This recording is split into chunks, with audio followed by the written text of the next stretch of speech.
He's okay. But am I okay with that? What's up, guys? I'm Hudson here, and here to do a breakdown / discussion on whether or not Megumi Fushiguro should have... It's gonna sound bad. Let's just put it nicely. Should there have been more after effects of the possession by Ryomen Sukuna and all that Ryomen Sukuna went through upon the body of Megumi Fushiguro, his main, primary, big bad, big hefty, big crazy vessel? We got a lot to talk about in a decent amount of time. So let's not waste any more time. Let's hop right into it. Heading me. Are you ready? 3, 2, 1, go. What's up, guys? That guy with a pencil here. Fun fact, I do to have it on me and keep it on me at all times. Then another fun fact, Megumi and his condition is one of the problems, or I say problems loosely, we'll talk about if it's a problem, but it's one of the things about 268 that gets swept under the radar. Because 268 is a very big chapter, despite being the regular chapter length. It's because the pacing of the chapter is insane. There's a whole bunch of stuff on it, a whole bunch of stuff in it. I already went over this in another video. A lot happens in 268, and thusly the condition of Megumi kind of just fades away. But I do think that it is worth discussing, considering what JJK is typically a series about. It's a series about consequences, actions and reactions, ups and downs, lefts and rights, black flashes. Lots of black flashes. But essentially, it's about all that. And a concern that I kind of had, but I didn't really vocalize too much, but I mentioned, and I've seen a lot of other people start to, now that we've had time to just sit and marinate in 268 and understand, well, shoot, some things can't change. Megumi Fushiguro and his condition. Or should I say the lack of wear and tear in his condition. Notably, Megumi Fushiguro does have damage, permanent damage. As far as we know, this remnant of Sukuna's smaller left eye and the remnant of his two big, large, bulbous eyes will forever be there on Megumi. They aren't just drawn once in this panel, they're drawn here, they're drawn here, they're drawn here. It's just a consistent part of his character design, just like the closed eyes of Sukuna were always a consistent part of Juju's design. And those weren't even scars, those were just parts of his body. But presumably, Megumi has been fully healed with RCT, everything's been restored, so the fact that these are still here means they're very likely permanent. And I don't want to say that's it, but that's it. Nothing else mattered. Nothing else mattered. Not a single thing that Megumi and Sukuna went through mattered. In fact, you could argue that if Sukuna had just incarnated immediately and then got defeated immediately, this would have happened regardless, because this is just a remnant of true form Sukuna. Nothing else mattered. And I kind of don't like that. Here's the thing, right? Notably, Megumi Fushiguro does have the scars. And the scars are a symbol of what he's gone through. And Megumi Fushiguro has gone through a lot. Don't get me wrong. The boy is very heavily traumatized. And that's where I find myself conflicted. Because, like, part of me is on the line of, really? That's it? No other negative repercussions from a very specific event that happened that we're going to talk about in a second. But at the same time, I do justify and rationalize not too much happening physically, because on the spiritual and mental level, like, he's kind of, like, not necessarily cooked, but he's kind of cooked. But I'll be real, the main thing that bothers me about how uncooked he seems, and how casual he seems, and how blasé he seems, is that, now, of course, this is 100% my fault, and whoever else also is thinking exactly what I'm thinking when I pull up this panel. It's my fault, and our fault, everyone's fault for thinking this would mean something. But this seemed like a big moment, right? Like, I'm not crazy. I swear I'm not nuts. This seemed like a really big moment for Megumi in terms of, like, what long-lasting damage could happen. And, of course, it somewhat makes sense why. That's the thing. That's the thing I keep going back and forth on. And it's how I feel a lot about 268 in particular. It's a feeling that reverberates throughout not just 268, but like this entire back chunk where I'm like, the writing makes sense. I kind of don't like it though. Because the thing is, right, Megumi Fushiguro's soul is what's being affected. As Satoru Gojo notices himself, it's Megumi's soul. Like, it's hit with not 1, not 2, not 3, not 4, but I think like 5? I think 5. Is it 5 or 4? It's the initial one, which shatters, then it's the second one, which shatters, then it's a small ball, then it's a small ball, and I think it breaks on the last small ball. But even then, I think it may be 5. It's either 4 or 5 unlimited voids. All for various amounts of times. The bare minimum is 3 minutes. Now, of course, we know that this is his soul. And as far as we knew, before the Gojo and Sukuna fight, It was your physical body and your brain that was being injected with insane amounts of information. And thusly, it would make sense that if the brain got healed, there'd be no problems. But considering it was stated to directly affect the soul here, I was expecting a bit. And here's the thing, right? You could definitely argue maybe some of what we see with Megumi is the after effects, but it's so minor. Like, not like, and don't get me wrong, there were, it's me, I was about to say the darker aspect of the Jujutsu Kaisen. It was me, gosh darn it, who kind of low-key hoped that even if they did save Megumi, he kind of just, like this freak fall over because the man's soul was all that jacked up from all that extra data. And we know like soul information is a thing. So hypothetically, injecting someone's soul with a bunch of extra useless information probably should mess them up in some way, shape, or form. But of course, that's just pure headcanon. So maybe getting off scot-free is kind of wackadoodle-doo. And here's the thing, right? The reason why I say it's wackadoodle-doo is technically, and correct me if I'm wrong on this, Megumi only got stronger. I'm going to make a whole separate video talking about Megumi's new full potential, because he was already Potential Man. He was the famous, legendary, next level Potential Man. But shock horror, he's way more Potential Man now than he ever was before. And let me tell you why. Because he suffered a lot. Like, you know, all that emotional turmoil, all that conflict, all that negativity, all that hatred, all that malice that's built up inside Megumi? Yeah, that made him stronger. This is the one verse, not one, there are a couple verses, but this is one of the few verses out there where the agony you experience along the way actually makes you better. So, like, we aren't going to see it.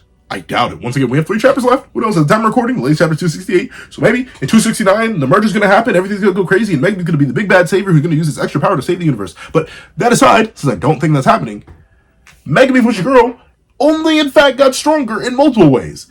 I mentioned the soul damage that I thought he was going to take and or maintain. That's not the only reason that I thought that was going to be important. Yeah, remember Big Raga? The Obstapa? Now, this is naturally thrown in contention by this statement by Sukuna in 266.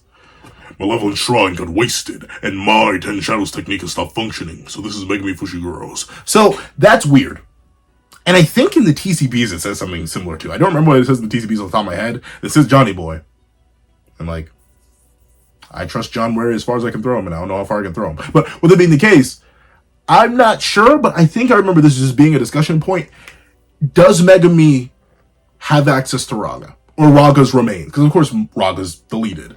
But we know there is the totality function. So like, hypothetically, if Sukuna just says, my 10 Shadows technique, he may be referring to his control over it got wasted. He couldn't use it anymore because he incarnated something along those lines. But Megumi Fushiguro's 10 Shadows technique, if he has Raga, wow, very dangerous. You know what else he should have? Sukuna's potential. Or at least the potential to unlock his cursed technique. Because remember, this man is deeply engraved with Sukuna's soul and cursed energy. Sukuna was in active control of that body for a minute. So he should have access to Sukuna's technique eventually. He may have access to the full 10 Shadows and all the Shikigami, because I think Sukuna tamed them all. And even Ahito and Maharaka getting destroyed only means the totality in the Divine Dog, or the totality in the Max Elephant, or the totality in the Minifan, or the totality into the Frogs. One way or another, they all got swoller. And he got way more cursed energy reserves down, just because of how the power system works. So like, yeah, he got some scars.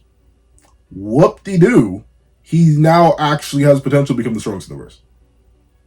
So, like, you know what I mean when I say, because, like, and it's not helped. It's not helped by the blasé nature of 268. I'll admit, the blasé nature, everyone being so relaxed and casual, them acting like the Shinjuku Showdown, you know, a battle that ended up in the loss of the strongest sorcerer of today, numerous other people's lives, the permanent scarring of others, and obviously the extreme amount of damage. Like, it doesn't help that they're also casual about it.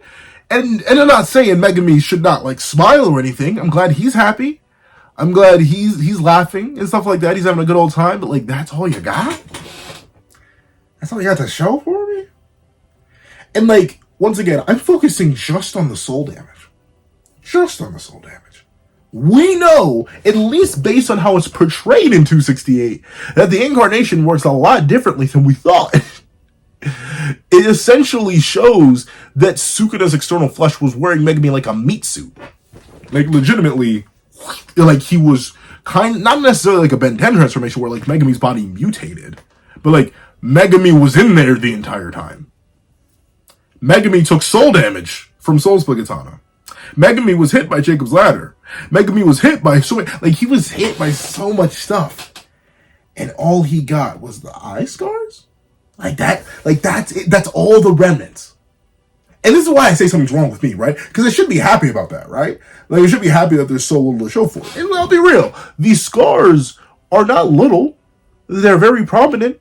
If I saw someone with these specific kind of scars, I'd be worried too. But still, I don't know. Considering how much that body went through. First in the initial fight with Satoru Gojo, and with the reveal that it was under there all along. To some degree. Like, you can argue with some degree of mutation, because he does have these scars, implying that Sukuna's face mutated out of him, but a lot of the extra flesh seems there. You can see he did take damage underneath all that. Like, the damage that was on Sukuna is reflected to Megumi's body. Like, you can literally see the gapped chest wound and stuff. Oh, well, that may be the broken domain pieces. But still, I feel like more should have been done to really show that stuff happened. Because, like, if I just show you current Megumi, you really kind of can't tell the Shinjuku Showdown even happened. Luckily enough, I say luckily enough, it's bad. But, like, when I show you an image of Nobara now with the eye patch, you can tell, oh, okay, so yeah, she lost that bad boy.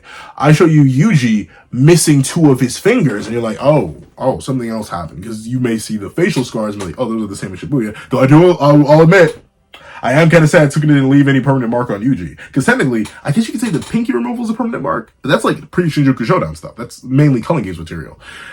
Yuji did that damage to himself when he gave the finger to Yuta. But still, that aside, you could at least tell something. But, like I mentioned earlier, Megumi's damage is summated to, oh, he got possessed and Sukuna incarnated, I guess. And that's it.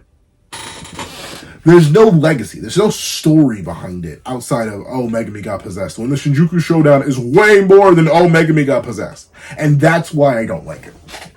That's why I don't like it. Is it a big problem? No. What would I have done to show some more of the damage? I think, especially if I wanted to incorporate the soul damage, I would make Megumi a bit less responsive. I would, have his eyes glaze over. At least for something. Physically, let some of the marks remain there. Of course, he's wearing the long sleeve jacket, but let there be marks coating his hands and stuff like that. Show that real proper damage happened. And the reason I'm so fine with this is because Gege likely wouldn't have to draw it all that much. Because there's only 3 chapters left. So you could have, not to say you could have gone overboard, but you kind of could have gone overboard. You could have really shown that there was a real heavy effect on all the damage that Sukuna took being reflected back to Megumi, and they could have done a real good job of laying the Shinjuku Showdown as a story piece in the narrative in comparative amounts to Shibuya.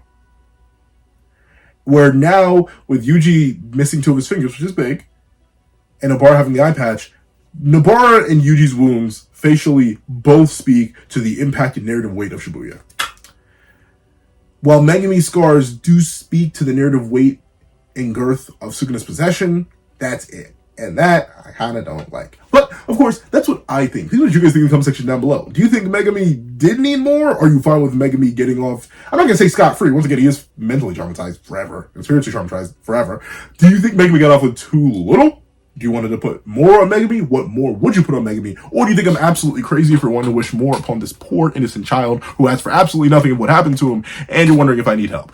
Please let me know all that and more in the comment section down below. If you made it all the way to the end of this video, please do me a favor and leave the Scar King.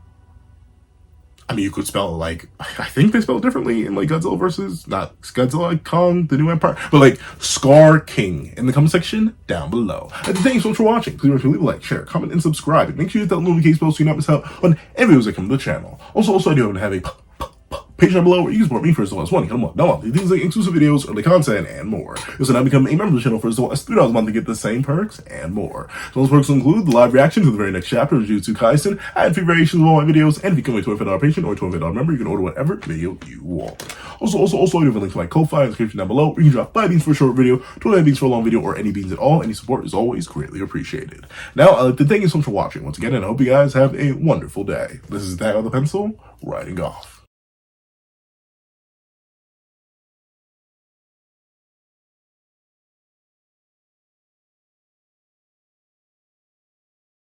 I'd like to give a thank you to our $3 members, Sierra, Greyhound, Eternal Flame, NMA, Real Rare, Red Wolf 4765, Paris Arnold, Astro, Brandon Payne, and G Prosper.